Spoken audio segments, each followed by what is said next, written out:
Hello guys, welcome. Mr. Druid here, and this is the second half of our outline. So in this outline, we're going to cover sections 3, 4, and 5. So if you have not watched the first half of this, please go ahead and watch the outline part 1. But if you are in the right spot, awesome. So in section 3, we're talking about a critical period, because we talked about in our first video how the Articles of Confederation became our new law of the land. It became our original Constitution. It was, I would say, our rough draft of our Constitution, because as you will learn, the Articles of Confederation had a lot of problems. It was very weak.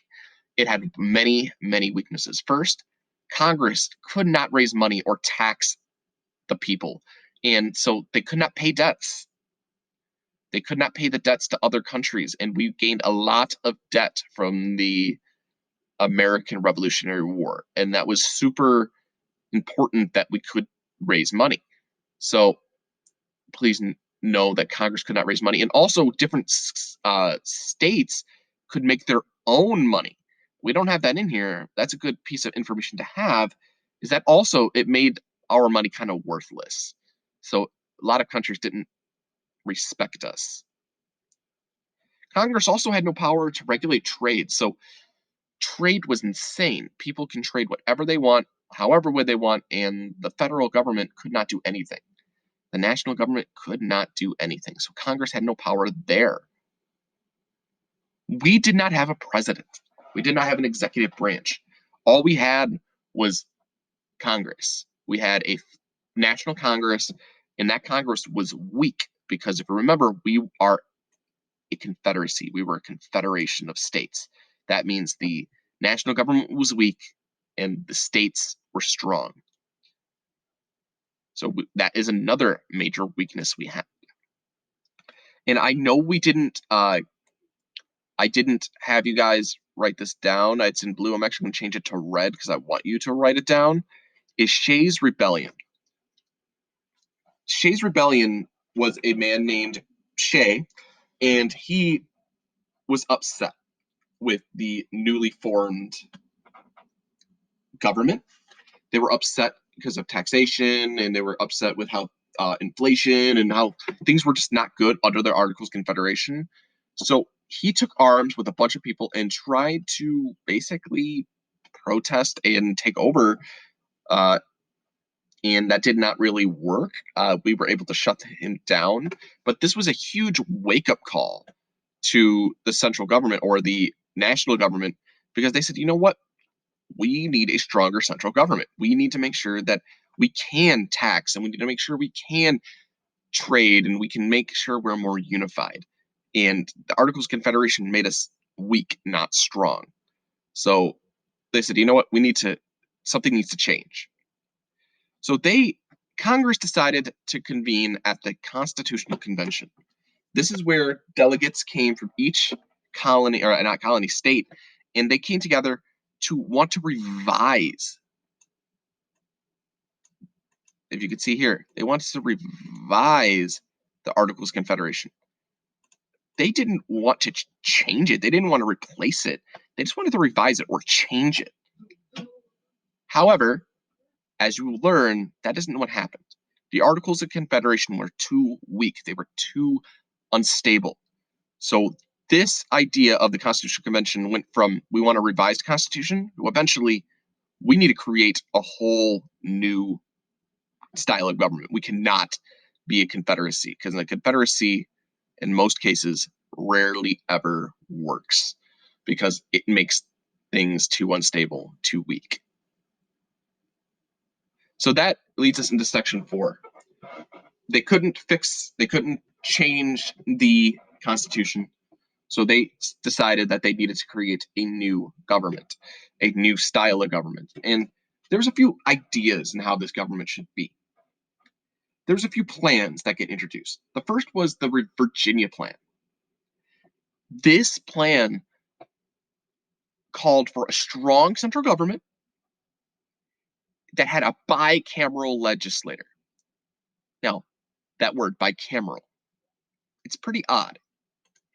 But all it means is two houses.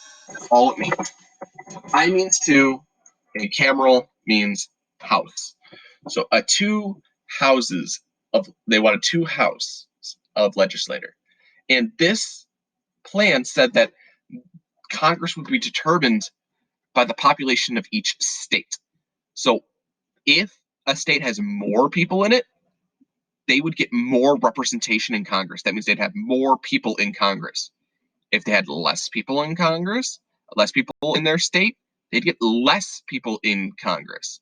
So that means big states, such as Pennsylvania or Virginia, would get a lot. They would get a lot of sway. They'd get a lot of stuff done in Congress. But that would mean that states like Maine or Rhode Island that were smaller in population would not have much representation at all. And a lot of people feared that that would create an unbalanced system. So another plan came to be, and it was known as the New Jersey Plan. The New Jersey Plan said, no, no, no, no, we don't need a two-house legislator. We need a unicameral, so one house Congress, where each state gets an equal amount of representation. Everyone gets an X amount of representatives, and that's it. Well, this created some concern because what if a state has more people? Therefore, shouldn't they get a little bit more say in certain things? So people in the Virginia Plan hated this idea because everyone was equal. It doesn't matter if you had a population of 2 people or 1 million people. They were the same in Congress. So these two plans, people were arguing, and this almost ended the Constitutional Convention. This almost destroyed us. But the wonderful state of Connecticut came in with the compromise. This is also known as the Great Compromise. And this compromise settled the issue of helped settle the issue of the two plans here, the Virginia and the New Jersey, and they basically combined the two. The two came together and they took a little bit of both. And we'll discuss that more in our additional notes. So I'm not going to cover it in great detail right now, but just know that they combine the two plans together. But some other compromises came through in this convention of compromises. So the next compromise was the 3/5 compromise. And this was about how to count slaves, how they would be counted into the population. Because in the Great Compromise, there would be a House of Representatives that would be chosen by population, but there would also be a House based on equality. So they kind of took both plans in the Great Compromise, but they were like, wait a minute, what about slaves? Are they going to be counted as people? Well, for the slave states, this compromise helped them buff up their numbers in the 3/5 compromise. And we will discuss that in our additional notes. It's a sad thing, the 3/5 compromise, but it is what happened. And then, right here, the Commerce Slave Trade Compromise.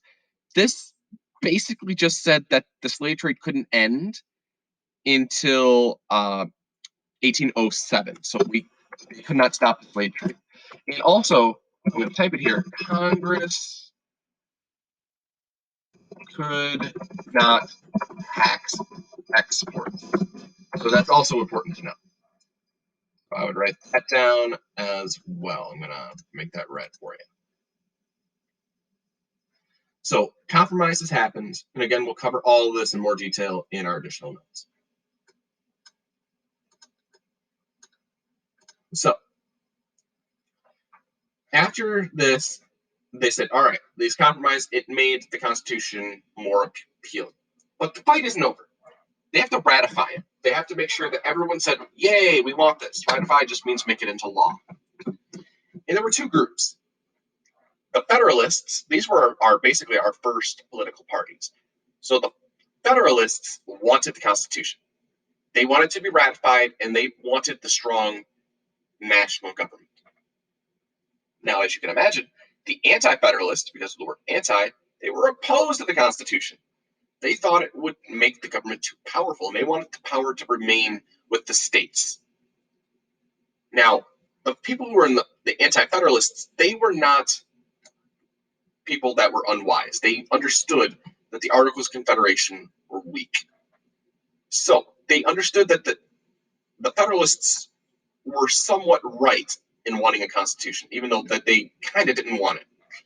So the Federalists agreed to vote yes on the Constitution if we were given a Bill of Rights. The Bill of Rights guarantees Americans their freedom like of speech, religion, press, right to bear arms, right to a speedy trial.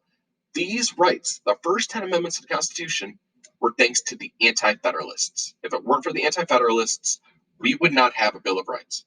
All those freedoms we enjoy today, we have to give thanks to the Anti-Federalists, because the Federalists really did not believe we needed it. So the Anti-Federalists pushed it, saying, we are not going to approve any new government unless we have a Bill of Rights. And we did. So thank you, Anti-Federalists, because they made that possible. So now, after ratification, the states had to vote on it. They voted yes on it. And so we have a new government. George Washington became our first president. And the first capital was in New York City. It was not, Washington, D.C. didn't exist yet. That would come later on. And if any of you are a fan of Hamilton, the song The Room Where It Happens, you kind of understand how the new government got our current capital. But that is important for this class. That's just a fun little tidbit. Okay, that is it for the outline. So we covered all of the outline in the last video and this video. We covered each section in detail. If you need to pause the video and copy down what we have at any point, please do so. If you made it this far, thank you for watching. And if you have any questions, please message me. This is the last video before break. So if you're listening to this, please have a wonderful break and stay safe, healthy, and happy. Thank you and have a wonderful day.